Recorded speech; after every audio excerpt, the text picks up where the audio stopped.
Day to Day News Bharat में मैं श्रेया शर्मा आपका स्वागत करती हूँ। अब बात करते हैं खबर की।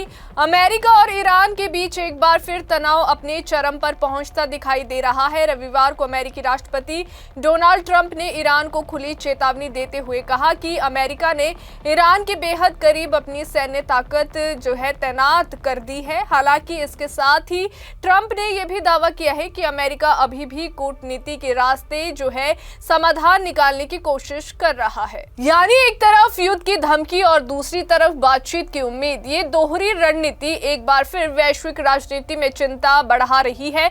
आपको बता दें कि फ्लोरिडा में मीडिया से बातचीत के दौरान राष्ट्रपति ट्रंप ने कहा कि अमेरिका के पास दुनिया के सबसे बड़े और सबसे शक्तिशाली युद्धपोत है जो इस वक्त ईरान के बेहद करीब मौजूद है।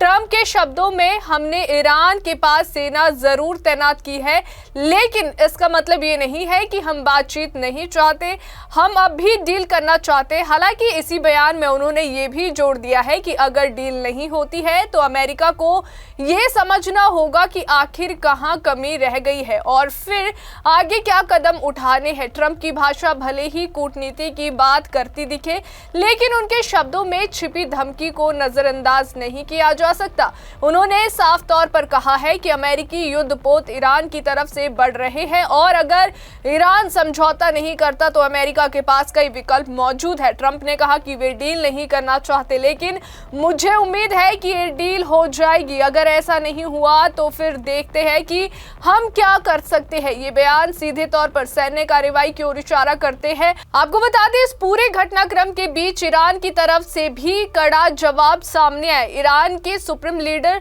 अयातुल्ला अली खामनेई ने अमेरिका को चेतावनी देते हुए कहा कि अगर अमेरिका ने ईरान पर हमला किया तो इसका असर सिर्फ ईरान तक सीमित नहीं रहेगा, बल्कि पूरा मिडिल ईस्ट इसकी चपेट में आ जाएगा। खामनेई ने सोशल मीडिया प्लेटफॉर्म एक्स पर पोस्ट शेयर करते हुए लिखा कि अमेरिकियों को ये बात अच्छी तरह समझ लेनी चाहिए कि युद्ध शुरू करने की कीमत पूरे क्षेत्र को कहीं ना कहीं चुकानी पड़ेगी।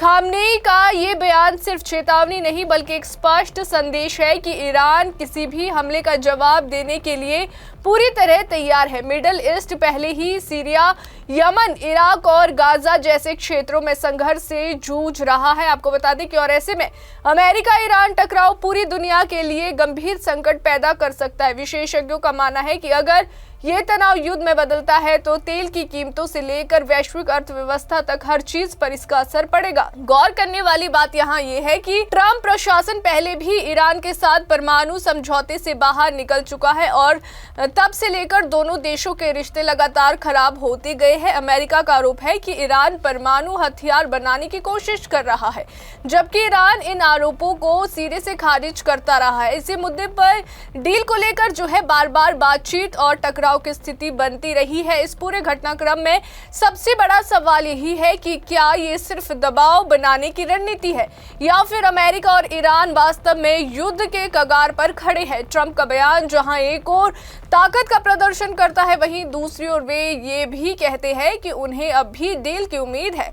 ये विरोधाभास अमेरिकी नीति को और ज्यादा जटिल बना देता है। अंतर्राष्ट्रीय समुदाय भी इस स्थिति पर नजर बनाए हुए है। कई देश चाहते हैं कि अमेरिका और ईरान बातचीत के जरिए समाधान निकाले, क्योंकि किसी भी तरह का सैन्य संघर्ष पूरी दुनिया को अस्थिर कर सकता है। आपको बता दें कि संयुक्त राष्ट्र से लेकर यूरोपीय देशों तक सभी की कोशिश यही है कि हालात नियंत्रण से बाहर ना जाए। अब देखना यह होगा कि आने वाले दिनों में अमेरिका और ईरान के बीच बातचीत आगे बढ़ती है या फिर धमकियों का ये दौर किसी बड़े टकराव में बदल जाता है। फिलहाल इतना साफ है कि मिडिल ईस्ट एक बार फिर बारूद के ढेर पर बैठा है और एक छोटी सी चिंगारी पूरे क्षेत्र को आग में झोंक सकती है। तो अभी के लिए फिलहाल इतना ही। आपको बता दें कि फील्ड में हमारा कोई भी रिपोर्टर किसी से किसी भी प्रकार का उपहार या विज्ञापन स्वीकार नहीं करता है और ना ही किसी को ब्लैकमेल करता है। हम ऐसी कोई भी खबर नहीं दिखाते जिससे भोली भाली जनता मूर्ख बने या उन्हें पाखंड फैलाने वाली हम खबर नहीं दिखाते हैं, उन्हें धोखा मिले या किसी भी तरह का उन्हें भ्रम हो। तो देश और दुनिया की ताज़ा खबरें जानने के लिए देखते रहिए Day to Day News Bharat और हमारे चैनल को लाइक, शेयर और सब्सक्राइब करना ना भूलें।